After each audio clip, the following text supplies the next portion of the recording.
Hello नमस्कार, स्वागत है आपका वानखेड़े रिव्यू एनालिसिस में। मैं हूं गिरीश वानखेड़े और मैं रेगुलरली रिव्यूज़ करता हूं फिल्मों के, वेब सीरीज़ के और डॉक्यूमेंट्रीज़ के।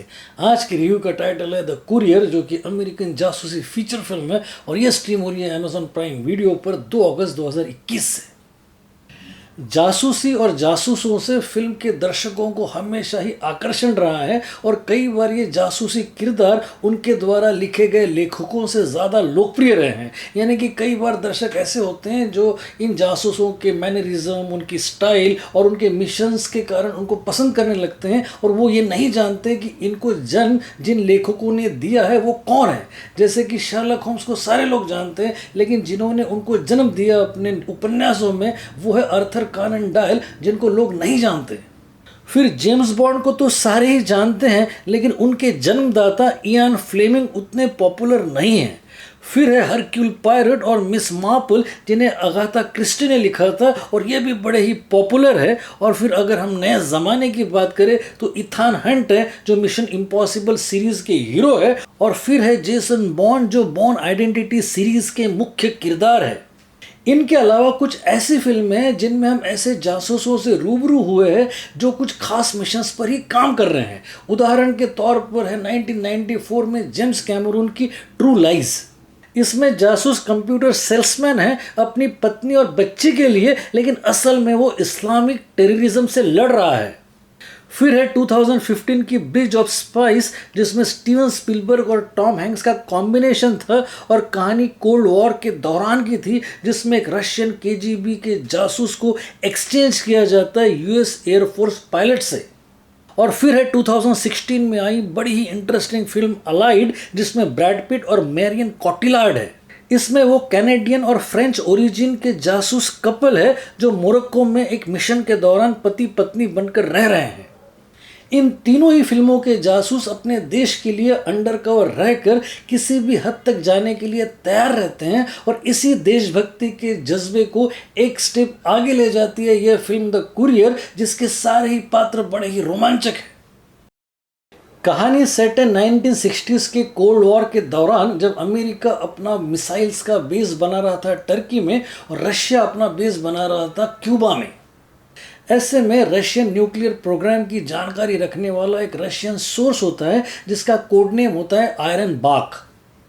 इस सोर्स से मिलकर उस सारी इंफॉर्मेशन को यूएस में लाने की कोशिश में होते हैं यूके की सीक्रेट सर्विस एजेंसी M16 और यूएस की सीक्रेट सर्विस एजेंसी CIA के एजेंट्स। और ऐसे में उनको मिलता है एक ब्रिटिश बिजनेसमैन, जिसको वो खुद के बिजनेस को एक्सपांड करने के उद्देश्य से रशिया में भेजकर उसको वहाँ प्लांट करते हैं और वो सारी इंफॉर्मेशन लाने की कोशिशें शुरू कर देते हैं। ये वो क्रूशियल इन्फॉर्मेशन थी जिसे क्यूबन मिसाइल क्राइसिस भी कहा जाता था और इस इन्फॉर्मेशन को जमा करने में जान जाने की पूरी संभावनाएं थी। ऐसे में ये ब्रिटिश बिजनेसमैन जो आरामदायी सेटल जिंदगी जी रहा है अपनी पत्नी और बेटे के साथ, वो इस मिशन में अपने आप को पूरी तरीके से झोंक देता है। ये मिशन तो कामयाब हो जाता है, लेकिन ये अंडरकवर स्पाई क्या अपने आप को बचा पाता है? इस प्रश्न का उत्तर देती है ये 111 मिनट की बड़ी ही रोमहर्षक फिल्म, जो अपने एग्जीक्यूशन और अपने फ्लो में इतनी स्मूथ है कि इसका एंगेजमेंट कहीं पर भी कम नहीं होता। मैं इस फिल्म को देखने के आपको कम से कम 6 कारण दे सकता हूँ। सबसे पहला कारण है स्टोरी। कहानी में कोल्ड वॉर के दौरान की डिटेलिंग बड़ी ही ज़बरदस्त है।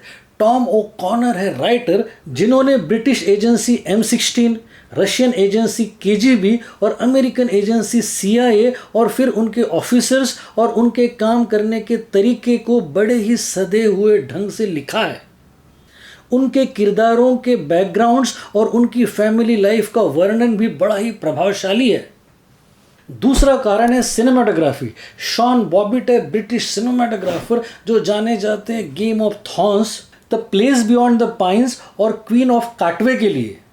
और फिर जूडास एंड द ब्लैक मसीहा के लिए इस साल वो academy award for best cinematography भी जीत चुके हैं। द कुरियर में उन्होंने रशियन लैंडस्केप की ब्यूटी को बड़े ही गजब तरीके से कैमरे में कैद किया है। उनके टॉप एंगल्स और वाइड शॉट्स मस्मराइजिंग है। तीसरा कारण है डायरेक्शन। डोमिनिक कुक है डायरेक्टर, जो जाने जाते हैं थिएटर के लिए।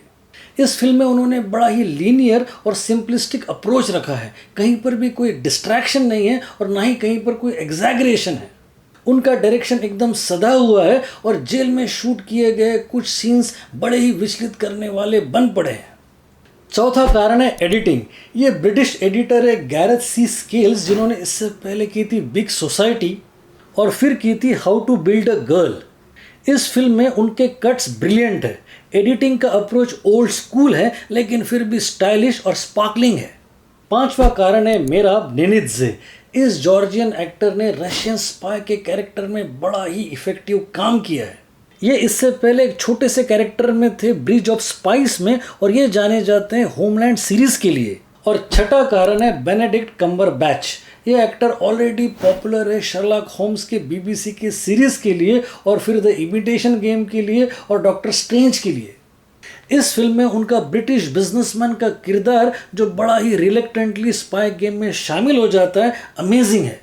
उनका बाद में ड्रास्टिकली वेट लूज करना भी उनके इस पात्र के प्रति डेडिकेशन को दिखाता है।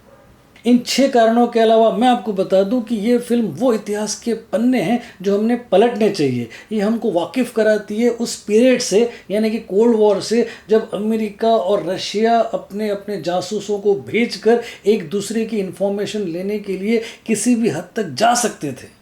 कई बार ऐसी महत्वपूर्ण इन्फॉर्मेशन को एक जगह से दूसरी जगह पर पहुंचाने का काम करते थे ये कुरियर्स, जो अपनी जान को जोखिम में डालकर कई सारे लोगों की जान बचा लेते थे। इस कुरियर ने तो अमेरिका को उस बहुत बड़े अटैक से बचा लिया था जो क्यूबा में प्लान हो रहा था।